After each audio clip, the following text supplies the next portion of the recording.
प्यारे दोस्तों, अगर आप लोगों ने पहला भाग नहीं देखा है तो पहले देख लें, तभी आपको यह कहानी समझ में आएगी। कहानी में अब आगे बदकिस्मती जैसे रणविजय का पीछा नहीं छोड़ रही थी। जिस दिन से उसने डैनी के महल में कदम रखा था, उस दिन से जैसे उसकी जीवन को ग्रहण लग गया था। डैनी के चंगुल से आजाद होकर रणविजय में जैसे ही राहत की सांस ली ही थी कि एक नई मुश्किल उसके सामने आकर खड़ी हो गई। रणविजय को डैनी के महल से मुंबई तक का लंबा सफर तय करना था।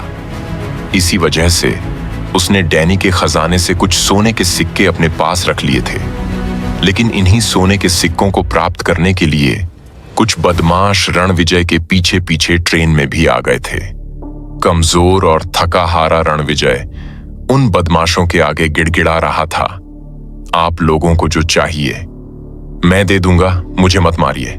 आह आह आह, हाँ हाँ, मत मारो मत मारो, आह आह, हाँ हाँ हाँ। उन बदमाशों ने रणविजय को जान से मरने के लिए उसके सिर पर जोर से वार किया, जिससे रणविजय की आंखों के सामने अंधेरा छा गया और वह वहीं ट्रेन के बर्थ पर गिर गया।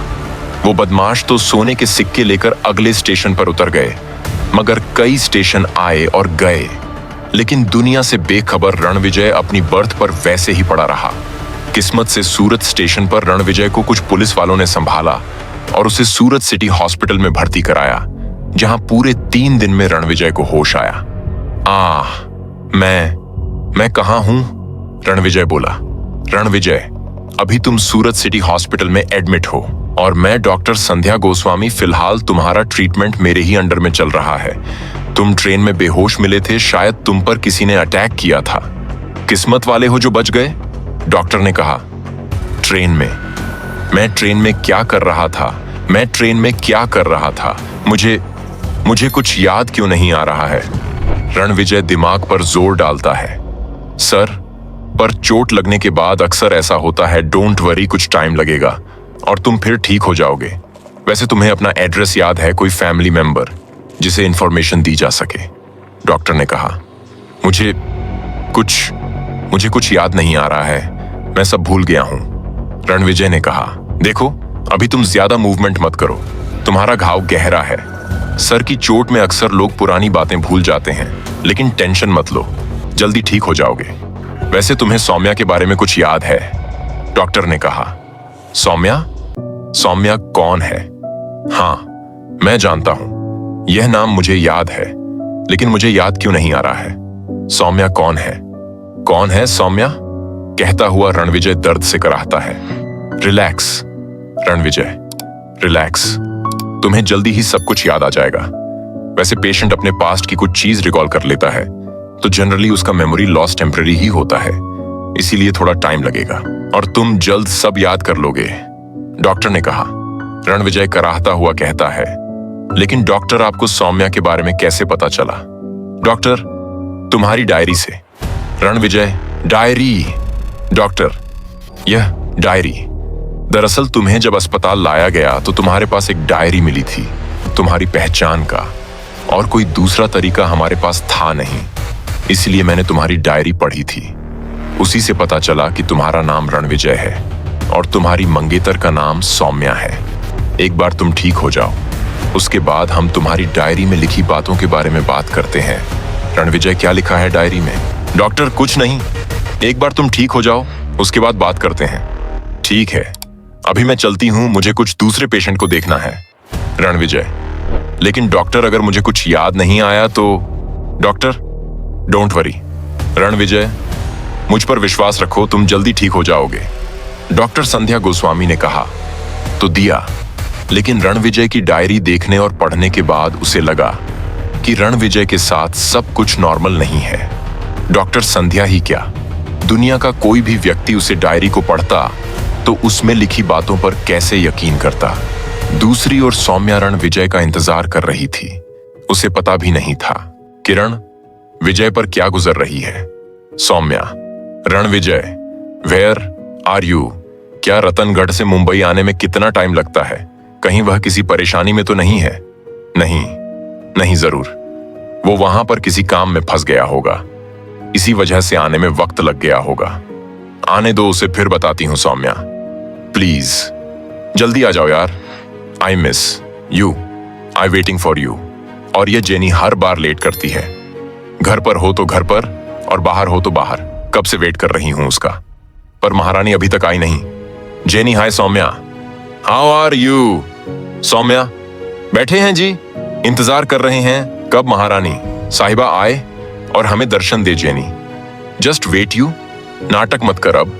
सौम्या, ओह मतलब अब ये नाटक हो गया। एक तो तुम लेट हो और हमें ही दोषी करार दे रही हो। जेनी प्लीज यार, मैं पहले ही नर्वस हूं और तुम मुझे और ज्यादा नर्वस कर रही हो। सौम्या, ओह शीट, मैं तो भूल ही गई। आज तो तुम्हारी उसेश रिसर्चर के साथ मीटिंग थी ना? क्या हुआ बता, क्या क्या बात हुई मीटिंग में? सौम्या, आज हमने बात ही नहीं की। बात नहीं की तो सुनकर बड़ा अजीब लगा जेनी। एक्चुअली मौका ही नहीं मिला, जाते ही उसने यह रिंग गिफ्ट कर दी। Saumya, wow it is beautiful, not bad. और आखिर रुद्र विजय सिंह ने तुम्हें प्रपोज कर ही दिया जेनी। हाँ, मैंने आज सोच ही लिया था कि यदि आज वह मुझे प्रपोज नहीं करता है तो मैं ही आगे बढ़कर बोल दूंगी। लेकिन आज जाते ही उसने मुझे आंखें बंद करके हाथ आगे बढ़ाने को कहा। मैंने हाथ बढ़ाया तो उसने मुझे ये रिंग पहना दी और फिर बोलने को कुछ रहा ही नहीं। बस हम ऐसे ही बैठे रहे, आंखों में आंखें डाल। Soumya, yes yes, very cute. अब बोल, मुझे उसे कब मिलवा रही है? जेनी, मैं तो आज ही मिलवाने वाली थी, लेकिन उसे जरूरी काम से कहीं जाना पड़ गया। सौम्या, जहां तक मुझे लगता है ना, वह जरूरी काम ना पागलखाने में जाना होगा। हंसती है जेनी। अच्छा, मुझे लगता है ना कि मुझसे ज्यादा तो तू जानती है रुद्र को। दोनों फिर एक साथ मिलकर हंसती है। किस्मत के खेल भी बड़े अजीब होते हैं। कोई नहीं जानता कि कौन किस वक्त किससे टकरा जाएगा। किसी को अंदाजा भी नहीं होता कि आने वाला वक्त क्या गुल खिलाएगा। और असल में रुद्रा मेंटल हॉस्पिटल में एक मरीज से मिलने आया था। वहां के स्टाफ के मुताबिक वह मरीज कुछ अजीबोगरीब हरकत कर रहा था। मरीज अजीबोगरीब तरीके से बोल रहा था, मैं राक्षस हूं, मैं राक्षस हूं, मैं राक्षस हूं। तभी किसी की वार्ड में चलकर आने की आवाज आती है, टक टक। रुद्र, हेलो मिस्टर हमीर, क्या नाम था तुम्हारा? मरीज, नाम जानकर क्या करोगे, मैं राक्षस हूं। रुद्र, हाँ मुझे बताया था स्टाफ ने कि तुम सभी से यह कह रहे हो कि तुम राक्षस हो।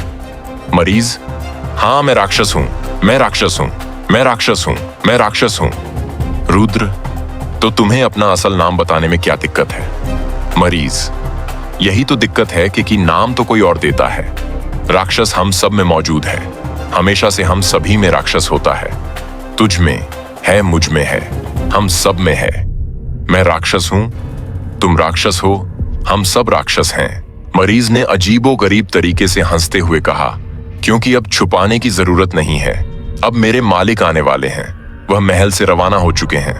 मालिक आने वाले हैं, मालिक आने वाले हैं। मैं राक्षस हूं, मैं राक्षस हूं। प्यारे दोस्तों, आपको यह कहानी कैसी लग रही है? कमेंट बॉक्स में जरूर बताएं। मेरे चैनल को सब्सक्राइब करें, वीडियो को लाइक और शेयर करें। मिलते हैं आपको अगले भाग में। धन्यवाद।